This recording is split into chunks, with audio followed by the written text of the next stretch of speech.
یہ کہتے ہیں بزرگ بہت کام کرتے ہیں, بزرگ اڑ لیندے نے.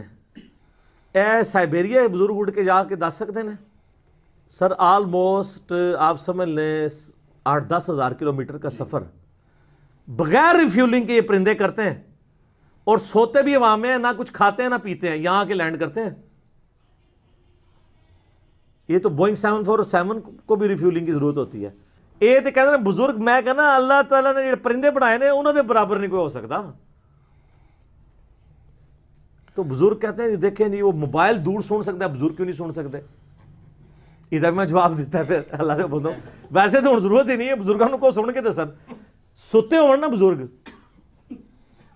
تے انہوں نے ماں بھن دی گال نہیں کڈنی, ٹھیک ہے, گال نہیں کڈنی, بس ستے ہو خراٹے لینے, انہوں نے کول کوئی گل کر دینی ہے, پھر بعد انہوں پوچھنا سنی جائے. تو اگر نہیں سن رہے تو مرنے تو بعد بھی انہوں نے سننا اس طرح, تو دوروں بھی نہیں سننا, ٹھیک ہے. اور کہتے ہیں دیکھیں جی ایک عام آپ گورے کی بنائی ہوئی چیز, سب یہ وہ کہانیاں جذباتی. میں نے کہا مجھے یہ بتائیں کہ ایک چڑیا افضل ہے یا ایک عام مسلمان مومن؟ کہتے ہیں مومن مسلمان. تو چڑیا تو اڑ سکتی ہے, تو آپ بزرگ تو اڑے نہیں سکیں گے, آپ کا کوئی مرید ہی اڑ کے بتا دے. ساری کہانیاں.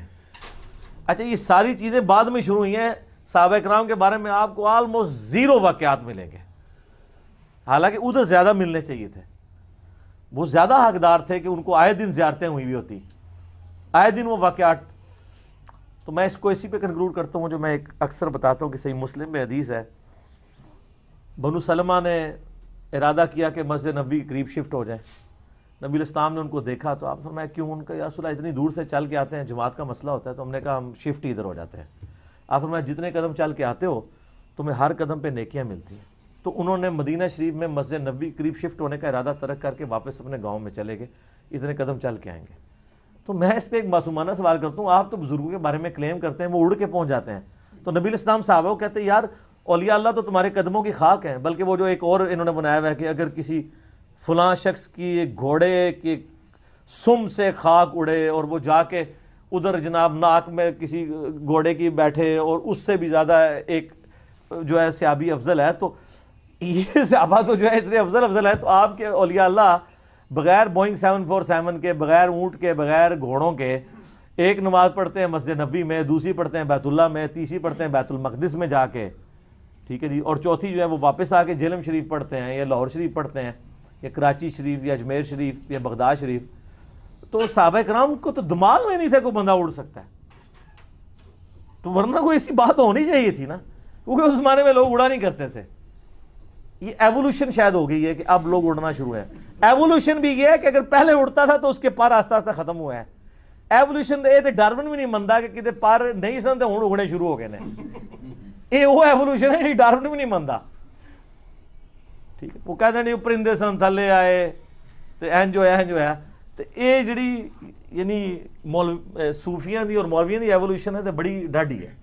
تو اس زمانے میں یہ کوئی باتیں نہیں ہوا کرتی تھی, اسی لیے مذاق بنا ہوا ہے. سب کہانی ہے. میں کہوں گا تو میرے کالج پڑھنے والے, یونیورسٹی پڑھنے والے سارے وہ کہیں گے دیکھو مولانا صاحب اب دنیا ترقی کر گئی ہے, اتنی باتیں پہلے چل جاتی تھیں اب نہیں چلیں گی, اب لوگوں کو سمجھ آ گئی ہے. اب مسئلہ یہ بن گیا, پہلے سنی دلیل نہیں مانگتا تھا, کہتا ٹھیک ہے, اب سنی بھی کہتا ہوں نہیں یہ آپ کیا کہہ رہے ہیں. یہاں ہمارے اندر بھی کمی ہے نہ اللہ کے ولی کے منہ سے جو نکلتا ہے وہ رب کی رضا والا جملہ ہوتا ہے. میری اب طبیعت نہیں مانتی, میں بیک ہونے لگا ہوں, میرا نہیں طبیعت مانتی کہ اپنے لوگوں کو دلیلیں دی جائیں. ہم تو ماننے والے لوگ ہیں, ہمارے لیے تو بزرگوں کا اشارہ بہت کافی ہونا چاہیے. مولانا امجد علی اعظمی صاحب اعلیٰ حضرت کے خلیفہ ہیں, وہ کہتے ہیں کہ میں نے تقریر کی, تقریر کے بعد ایک شخص نے مجھ سے حوالہ پوچھا تو میں ساری رات روتا رہا. میں نے کہا یا اللہ یہ تیرے بندے کیا سمجھتے ہیں کہ ہم جھوٹ بولیں گے ان سے؟ جو میں بات بیان کر رہا ہوں ممبر پہ بیٹھ کے وہ غلط ہو سکتی ہے. فرماتے ایک دفعہ زندگی میں ایسا ہوا تو میں نے رات رو کے گزارا. یہ کیا بات ہوئی؟ عجیب بات ہے کہ ہم جو ممبر میں بیٹھا ہوا ہے, مسلح میں بیٹھا ہوا ہے, اسے تو کم از کم جانبدار جان لیں, تو اپنے اندر سے یہ چیز ختم کریں. سنی تو عقیدت مند ہوتا ہے, اس کی طبیعت, اس کے تو مزاج کے اندر لطافت ہوتی ہے, وہ تو ہلکے سے جملے سے مسکرا کے سارا کچھ مان جایا کرتا ہے. تو یہ جو پراپوگنڈے کا آپ شکار ہو رہے ہیں اس سے باہر کیا ہو رہی تھی اس پہ عقل اور آپ کو عقل والی.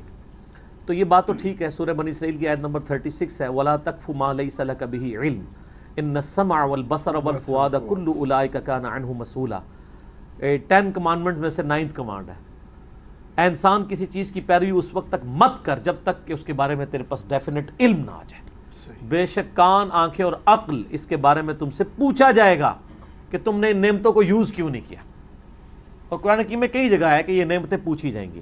یہ نعمتیں جو ہیں وہ اسی لیے ہیں کہ ان کو استعمال کر کے آپ سچائی تک پہنچیں. انسان کے پاس سب سے بڑی دولت ہے نا جو اللہ کی دی ہوئی نعمتوں میں سے، وہ عقل ہے. جی کیونکہ ایمان تک بھی آپ اسی عقل کے ذریعے پہنچتے ہیں. بے شک. اسلام نے تو توہمات کو، فرسودہ نظریات کو ختم کیا تھا عقل کے ذریعے.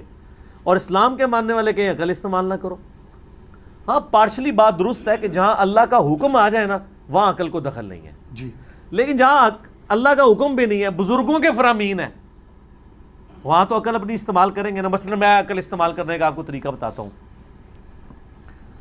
صحیح مسلم میں حدیث ہے، نبی صلی اللہ علیہ وآلہ وسلم نے فرمایا کسی شخص میں تم میں سے استطاعت ہے کہ وہ رات میں تہائی قرآن پڑھ لے.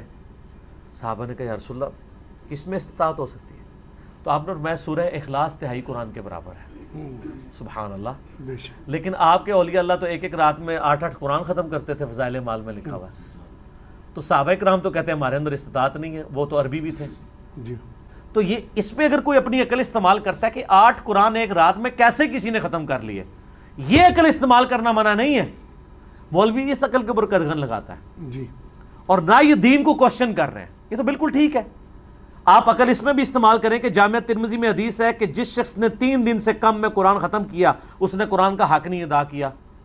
تو یہ روزانہ رات میں پورا قرآن پڑھنا، کہتے ہیں جی امام حنیفہ جو ہیں وہ ایک قرآن دن کے وقت ختم کرتے تھے، ایک رات کے وقت کرتے تھے، اور ایک تراویحوں میں تو 61 قرآن رمضان میں ختم کرتے تھے. تو امام حنیفہ کو یہ حدیثیں نہیں پتہ تھیں کہ 3 دن میں بھی قرآن آپ نے کم از کم 3 دن میں کرنا ہے. اور یہ ان کو کہہ رہے ہیں جن کو عربی آتی ہے. جن کو عربی نہیں آتی وہ تو 3 دن میں بھی نہ کرے. تو اس طرح کی عقل استعمال لوگ کر رہے ہیں. میں آپ کو بتا رہا ہوں، اگلے دن میں تبلیغ جماعت کی مسجد میں ظہر کی نماز پڑھ رہا تھا. اس کے بعد تعلیم ہوتی فضائل اعمال سے. جب تعلیم ہو رہی تھی تو میں نے بچوں کو پابند کیا ہوا ہے کہ وہ سنا کرو. ظاہر ہے ہم علمی اختلاف اپنی جگہ ہے لیکن دین کی خدمت جو کر رہے ہیں محبت کرتے ہیں. اب وہ نہ اس فضائل اعمال میں سے یہی پڑھ رہے تھے. ایک بزرگ روزانہ 3 قرآن پڑھتے تھے، دوسرے 8 قرآن پڑھتے تھے. ٹھیک ہے. میرا ایک بچہ ماشاءاللہ اس کی عمر آلموسٹ 10.5 سال ہے، دوسرا 9.5 سال کا ہے. وہ بیٹھے ہوئے سن رہے تھے. ہم تو ٹگے تھے اس عمر میں، اور ہمارے جو بزرگ تھے وہ بھی اسی طرح ہی تھے. ظاہر ہے انہوں نے اتنا تو ان کا انٹلیکچوئل لیول نہیں ہوا کرتا تھا دنیاوی انفارمیشن کی وجہ سے.